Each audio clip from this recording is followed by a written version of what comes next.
What did you think we were before you began to think of us as human beings? Well, in a way, we thought of you almost as a very superior pet. Well, I remember quite well how those Polo children used to have to eat. They were fed in boxes and troughs under the house. They were fed cornmeal, mush, and beans. When this was poured into their box, they would gather around it, the same as we see pigs, horses, and cattle gather around troughs today. Under this map, white Texans receive one member of Congress for every 445,000 residents. If you're Hispanic, it takes about 1.4 million residents for that same representation. If you are Black, it takes 2 million. In this proposal, a Hispanic Texan has 1/3 the political value of a white Texan under this plan, and a Black Texan 1/5. It would take 3 Hispanics to equal the representation of 1 white Texan and 5 Black Texans to equal the value of 1 white Texan. Under these lines, Texas Hispanics will be the most underrepresented population group in all 50 states. The level of underrepresentation will far exceed what even conservative courts have struck down in Louisiana, Alabama, and just yesterday in Mississippi. And yet, when confronted with these facts, a common distraction from proponents of this map is to point a finger at California or Illinois and to say, everyone does it. But no Democratic map in California or Illinois systematically erases representation for a population that is 60% of this state. This map is an abomination.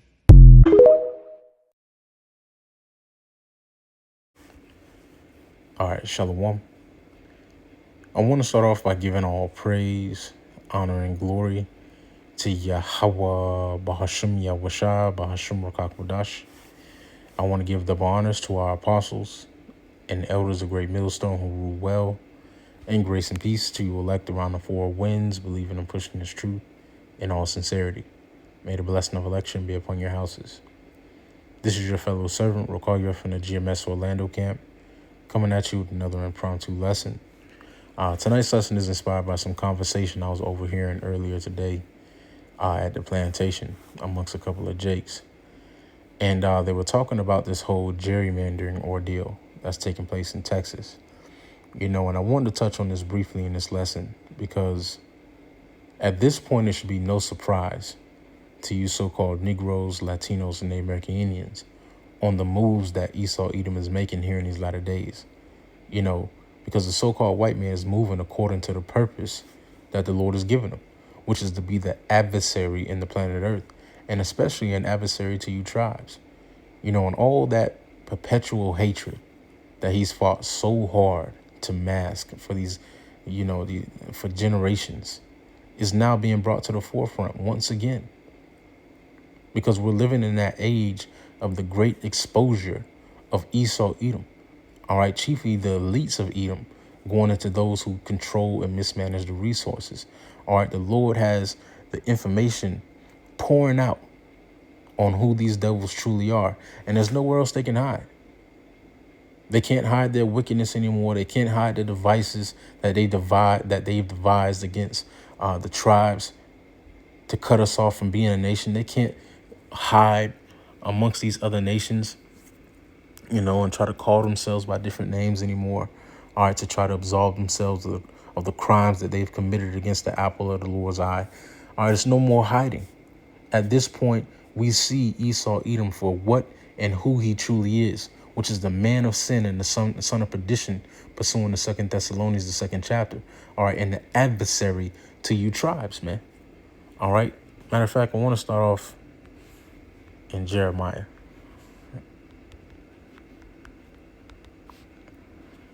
All right, because the Lord has made Esau bare. All right, this is Jeremiah 49:10. But I have made Esau bare. I have uncovered his secret places, and he shall not be able to hide himself. His seed is spoiled, and his brethren, and his neighbors, and he is not.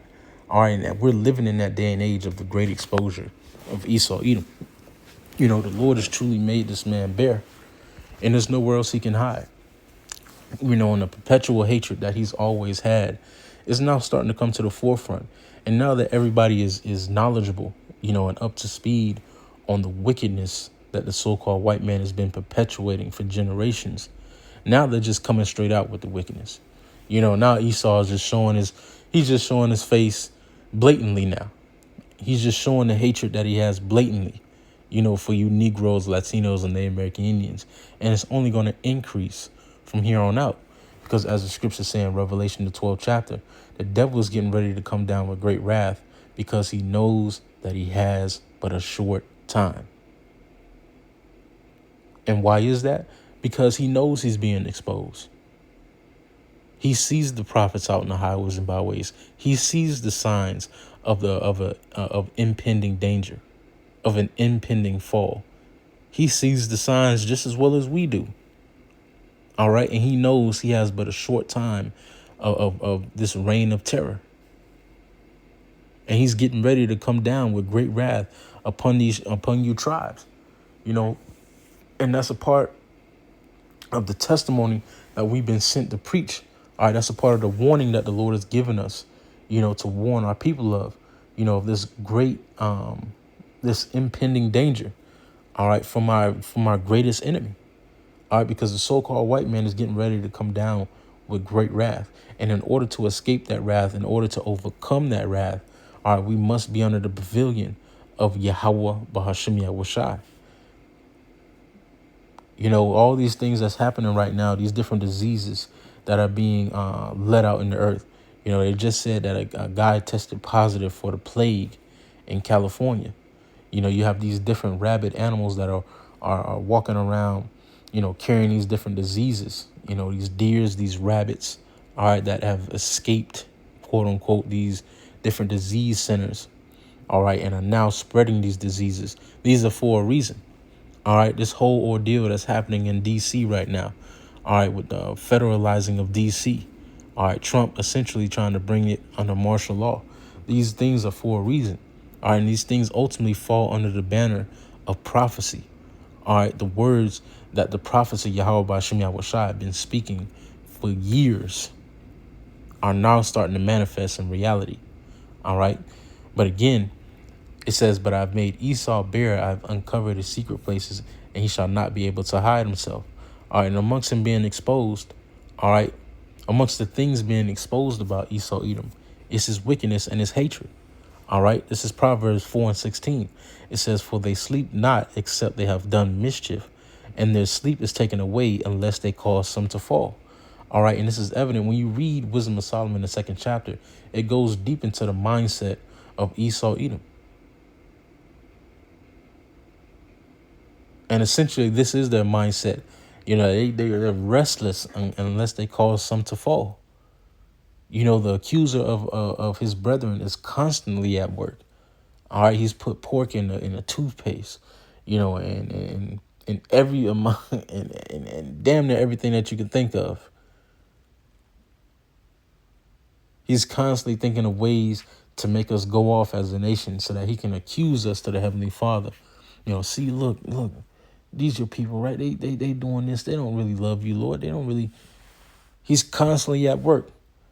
He has restless nights unless he's thought of ways to make us fall. But the elect are not falling for that same old trick. The elect ain't falling for the banana in the tailpipe no more. All right, the Lord is giving the elect, all right, a vision, all right, to see past the bullshit that Esau Edom has put out here, to see past the bullshit smiles, and handshakes that this devil has tricked the whole world with, all right, and to see him for who he truly is, and to understand our adversary, all right. The Lord has given us that power, Let me get this. Oh, before I move further, I wanted to get this too, just in case you didn't know what gerrymandering is. All right, this is the definition of gerrymandering. It says to manipulate the boundaries of an electoral constituency. It's like it. That's a tongue twister.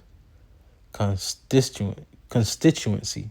all right, so as to favor one party or class, achieve a result by manipulating the boundaries of an electoral constituency, all right, and basically, in layman's terms, is to take more power away, all right, from you tribes. They put this whole ideology of,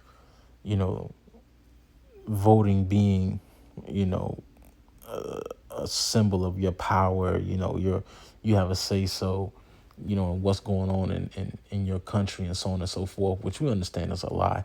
Voting is of no avail, especially for you tribes, because the elites already have, who they want in office planned out, what they want them to enact, and all that planned out, man. Voting is bullshit, if you haven't noticed. But for those who still believe in the system, it's being made evident, all right, that the so-called white man can give a damn about your opinion and is going about the enterprise that he set out for, all right, which is complete and utter domination of the people, all right? And he's stripping even more power from you Negroes, Latinos, and Native American Indians. False so-called power, because there was no power in voting to begin with, all right? But he's stripping more power from you Negroes and showing you truly how powerless you are in the society, and that you never had any power or liberties, or you just had an illusion of power and liberty. And now all these things are being made evident, all right, through the revealing of Esau Edom, man. All right. But this is Micah 2, verse 1. It says, "Woe to them that devise iniquity and work evil upon their beds. When the morning is light, they practice it, because it is in the power of their hand." All right, and I want to get that in the NLT. All right, Micah 2 and 1 in the NLT. It says, "What sorrow awaits you who lie awake at night, thinking up evil plans? You rise at dawn and hurry to carry them out, simply because you have the power to do so. When you want a piece of land, you find a way to seize it. When you want someone's house, you take it by fraud and violence. You cheat a man of his property, stealing his family's inheritance." And that has been the whole MO of Esau Edom. That has been the whole MO of the so-called white man. And I put those clips, in the beginning, especially that one clip of that Jake interview on that Edomite, for a reason, all right, to show how little, they thought of Israelites to begin with, how little they thought of us to begin with. They thought of us as mere pets to begin with. And nothing has changed. Their deception, their tactics on deception have changed. All right, their devices have changed to fit the times. But that mindset towards you Negroes, Latinos, and Native American Indians has never changed. They still think of you as pets, goyim. They still find a way to seize land that they want. They still take lands and houses by violence. They still cheat men of their properties. They still devise ways on how to take, how to steal, how to rape, how to rob, how to murder. They still do these things, just under a different banner. And now we're coming under the, the time where he's going to try to rape, rob, and defraud through technology, through the implementation of the mark of the beast, which is the RFID microchip. All right, this is the time that we're coming into, and it will behoove you Negroes, Latinos, and Native American Indians, all right, to look to the Lord for your salvation. All right, because looking to the so-called white man is going to lead to your death, like it always has. This is Lamentation 4:17. It says, "As for us, our eyes have yet failed for our vain help.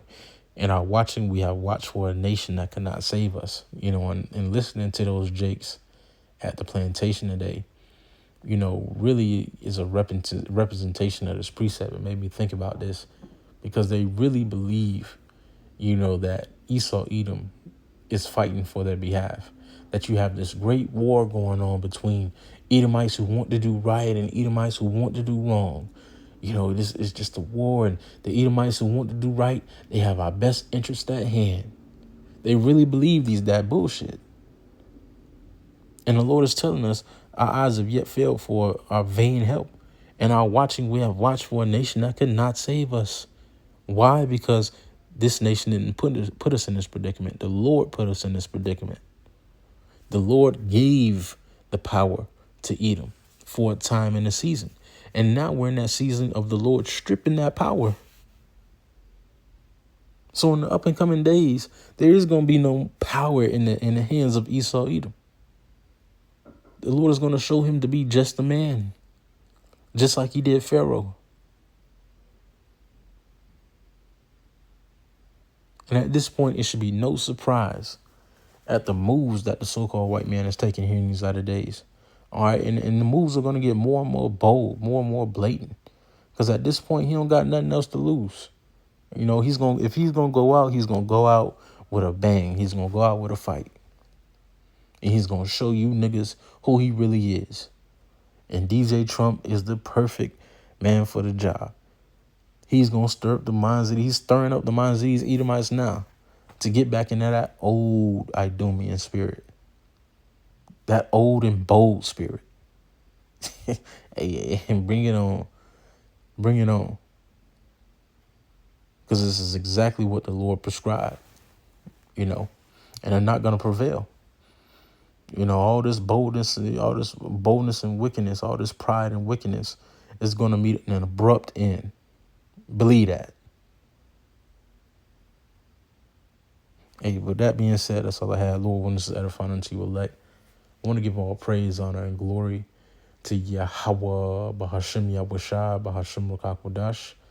I want to give double honors to our apostles and elders of Great Millstone who rule well in grace and peace, to you elect around the four winds, believing and pushing this truth in all sincerity. May the blessing of election be upon your houses. Shalom. Stay up.